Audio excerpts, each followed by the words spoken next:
Most people pray for blessings. Most people work hard for blessings. Yet most people never receive them. Not because they are unworthy. Not because God is silent, but because they unknowingly violate spiritual laws that block blessings at the source. What you're about to hear is not taught openly, because once you understand it, your relationship with blessing will never be the same again. Nothing powerful in existence is random. The sun rises by law, seeds grow by law, harvest comes by law. Blessings are no different. The greatest deception ever sold to humanity is the idea that blessings arrive someday, if you just believe long enough. Belief without alignment produces frustration, not fruit. Spiritual systems are structured. Order precedes increase. Every blessing is released through a defined channel, and when that channel is blocked, the blessing cannot pass, no matter how holy, sincere, or hopeful you are. Most people pray around the law instead of through it. They say, "Why is this happening to me?" But the correct question is, what law am I ignoring? Because whenever something is missing in your life, it is never because the blessing doesn't exist. It's because the pathway to receive it is closed. Blessings require permission, and permission is granted through alignment. This is why desperation does not accelerate blessing. In fact, desperation often delays it. Desperation causes people to act out of fear, and fear disrupts order. Order is calm, order is consistent, order is disciplined. The spiritual realm responds to stability, not chaos. That's why panic prayers don't produce lasting results, but disciplined alignment does. When law is honored, blessing flows naturally. When law is violated, blessing stops completely. No exceptions. This is why some people appear to be lucky, while others feel cursed. Luck is simply law operating quietly in the background. The universe does not respond to wishful thinking. It responds to structure. That is why blessings are attracted, not chased.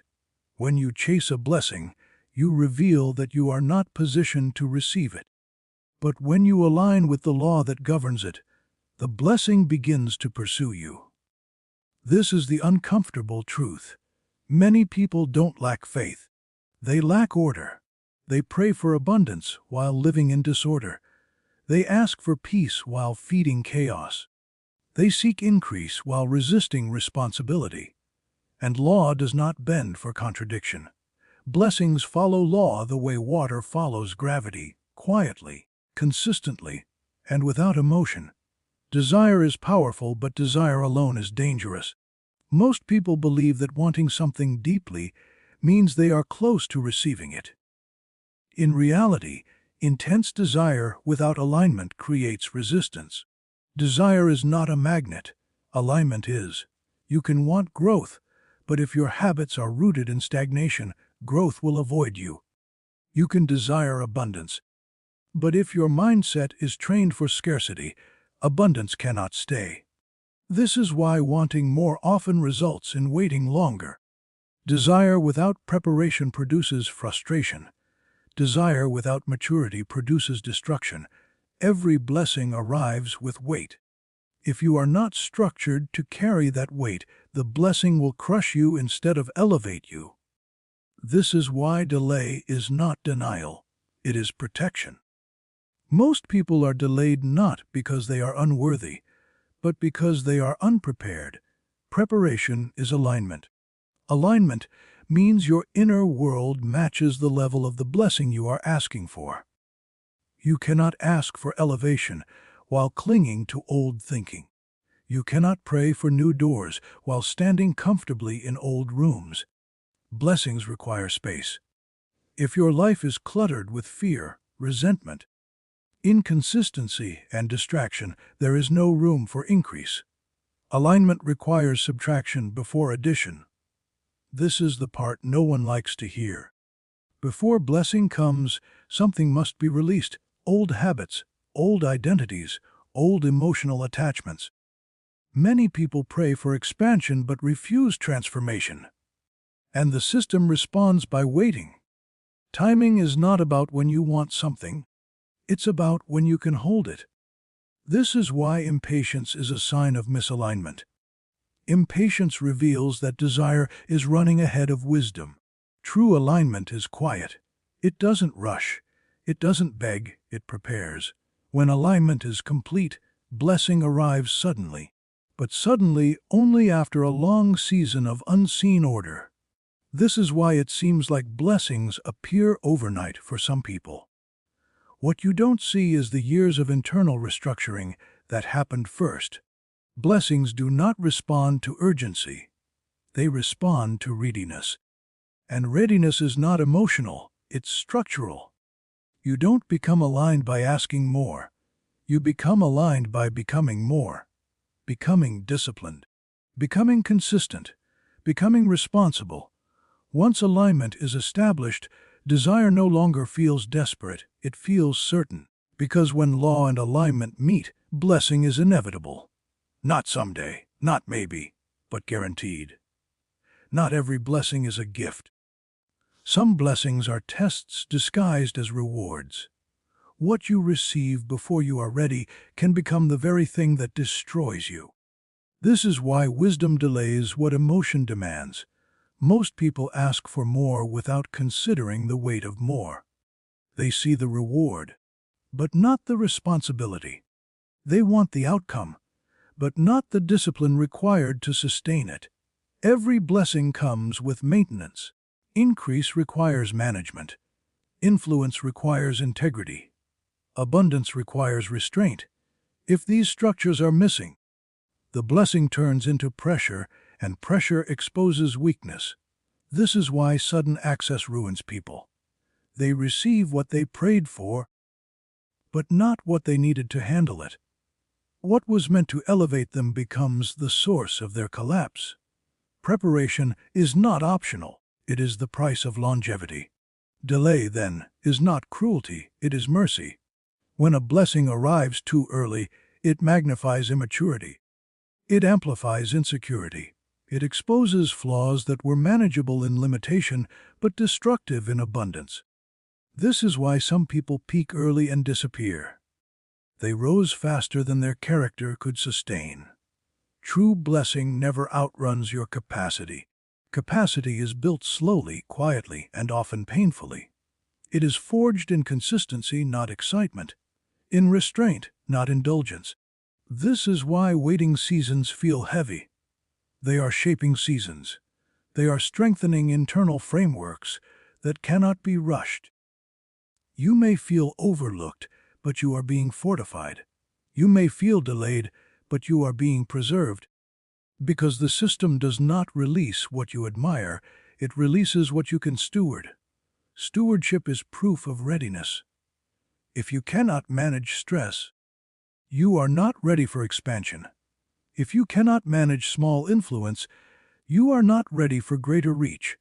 If you cannot manage emotions, you are not ready for authority. Blessings are not rewards for suffering. They are trusts given to those who can protect them.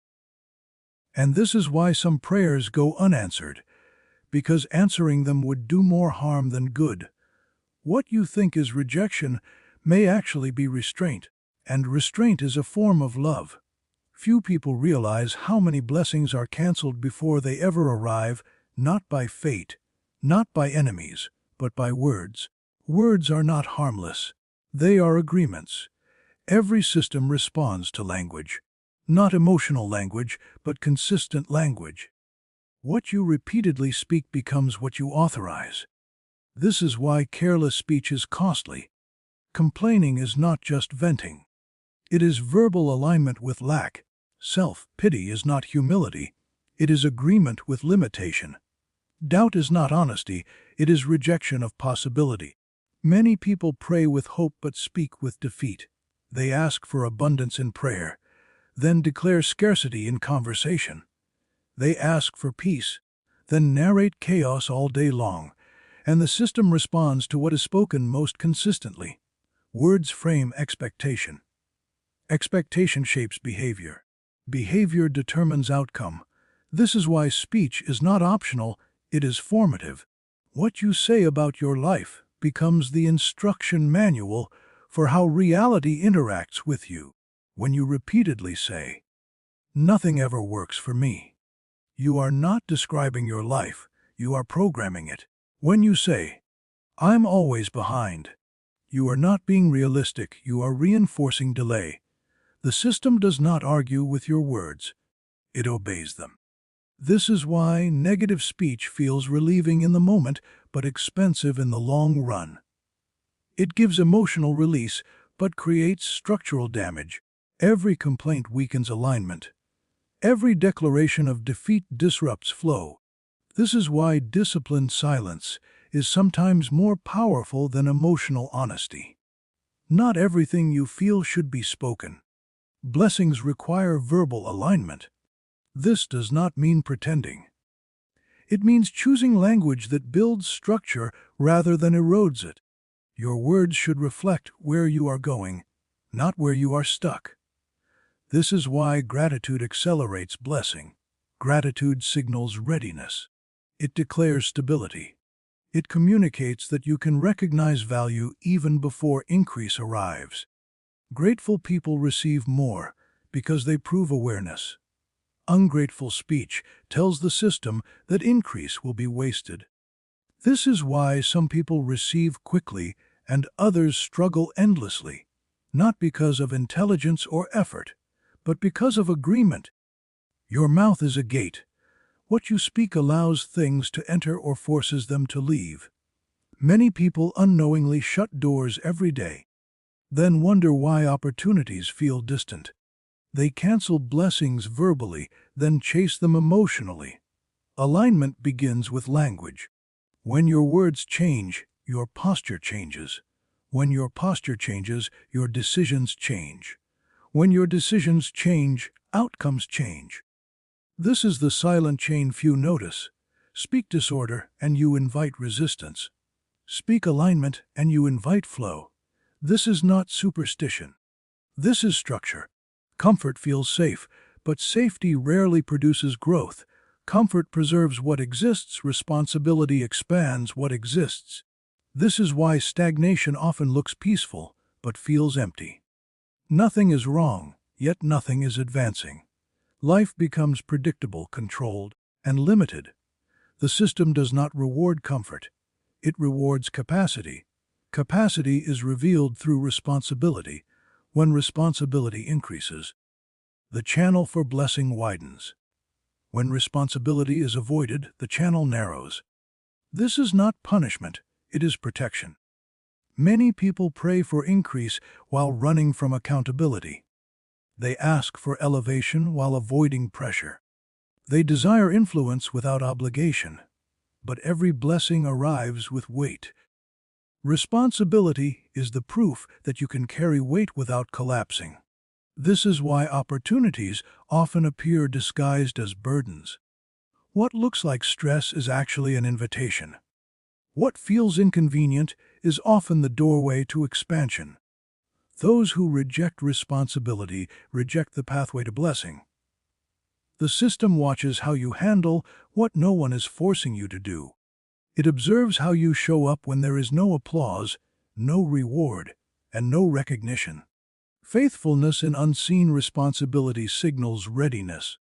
Avoidance signals immaturity. This is why many remain stuck in cycles. They keep asking for more while protecting their comfort. They want change without disruption. But growth is disruptive by nature. Comfort keeps life manageable. Responsibility makes life meaningful. Blessings seek those who are willing to be stretched. When you say yes to responsibility, you declare that you trust yourself to grow. You tell the system that you are not afraid of expansion. That declaration is powerful. Responsibility builds discipline. Discipline builds structure. Structure creates capacity, and capacity attracts blessing naturally. This is why some people seem to rise quickly. They said yes when others hesitated. Before any major increase, there is always a test. Not a test of talent, not a test of intelligence, but a test of faithfulness. The system never begins with abundance. It begins with small assignments, small opportunities, small responsibilities. These are not insignificant. They are diagnostic. How you treat the small reveals how you will treat the large. Most people fail this test quietly. They disrespect small beginnings. They complain about limited resources. They treat early stages as beneath them. They wait to be consistent when things get bigger. But blessing watches how you manage what you already have. If you neglect the small, you signal that you are not ready for more. If you misuse the little, you prove that increase would be wasted. This is why gratitude is so powerful. It honors the small. It acknowledges value before expansion. Discipline with little is evidence of maturity. Many people want recognition without refinement. They want overflow without order. They want abundance without stewardship.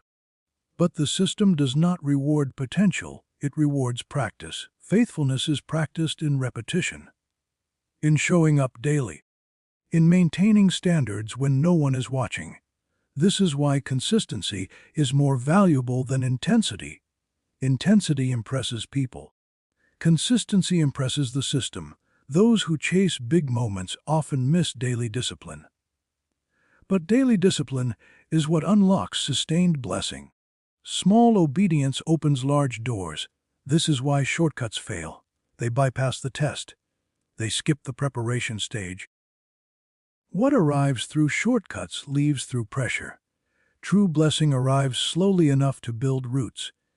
If you fail the small test, you are spared the damage of large responsibility. Delay again is mercy. The system withholds not because you lack desire, but because you lack proof. Proof comes through faithfulness. When you show respect for what is in your hands now, you invite what is waiting ahead. Small does not mean insignificant. Small means preparatory, and preparation is everything. Most people believe envy is harmless, a private emotion, a passing thought, a moment of comparison. But envy is not passive. It is active resistance. When you envy someone else's blessing, you are not just comparing, you are rejecting the system that produced it. Envy says, "That should have been mine." But the system hears, "I do not honor the process." Every blessing is evidence that the system works. When you resent the result, you reject the mechanism behind it. This is why envy blocks flow. Blessings move through honor. They stop at resentment. Honor keeps the channel open. Resentment clogs it. This is not about pretending to be happy for others. It is about internal alignment. The system responds to what you genuinely agree with, not what you perform publicly. If another person's success irritates you, that irritation reveals a fracture in alignment. Because whatever you secretly despise, you subconsciously avoid becoming. Envy is self-sabotage disguised as observation. It convinces you that someone else's gain is your loss. But blessings are not scarce. They are structured. One person's increase does not reduce your portion. It reveals a pathway. Those who understand this study success instead of resenting it. Honor turns observation into instruction. This is why mentors matter. This is why appreciation unlocks access. When you honor a blessing, you signal readiness to learn how to carry one. But when you envy, you block learning. You blind yourself to the process while obsessing over the outcome. The system does not reward comparison. It rewards comprehension. Envy keeps you focused on timing. Honor keeps you focused on alignment. This is why gratitude is the antidote to envy. Gratitude acknowledges that blessings are possible. It affirms that increase exists within reach. When you can celebrate someone else's growth without bitterness, you prove maturity. Maturity attracts blessing. Resentment repels it. This is why the fastest way to block your own progress is to resent someone else's success. It creates internal resistance, and resistance disrupts flow. Release envy, and alignment returns. Most people approach blessings like beggars. They plead, chase, negotiate, and hope. They define themselves by what they lack. But blessings do not respond to need. They respond to capacity. Begging signals emptiness. Capacity signals readiness. The shift from begging to becoming is the most powerful transformation a person can make. A vessel does not ask to be filled. It is designed to hold. When you become a vessel, you stop asking, "When will it come?" and start asking, "What must I become?" This question changes everything. Becoming requires internal expansion. It requires character development. It requires discipline, responsibility, emotional regulation, and integrity. Blessings seek stability. Instability repels them. This is why frantic energy delays progress. Anxiety creates leaks. Insecurity weakens structure. When a vessel leaks, filling it is wasteful. The system fills what can retain. This is why calm confidence attracts more than desperate striving. Calmness signals trust. Trust signals readiness. When you become a vessel, you no longer chase opportunities, you become attractive to them. Doors open because you can sustain what lies beyond them. Begging is rooted in scarcity. Becoming is rooted in abundance. A vessel mindset says, "I am preparing for what is preparing for me." Preparation is invisible, but it is powerful. While others complain about waiting, vessels are reinforcing structure. They are refining habits. They are strengthening discipline. They are expanding awareness. This is why blessings often arrive quietly. There is no shock because the vessel already exists. When increase comes, it feels natural, not overwhelming. This is the mark of true readiness. You were never meant to beg for what you are meant to carry. The moment you shift from need-based thinking to capacity-based living, alignment accelerates. You stop asking for less responsibility and start embracing growth. You stop measuring yourself by what you don't have and start measuring by who you are becoming. And becoming is always within your control.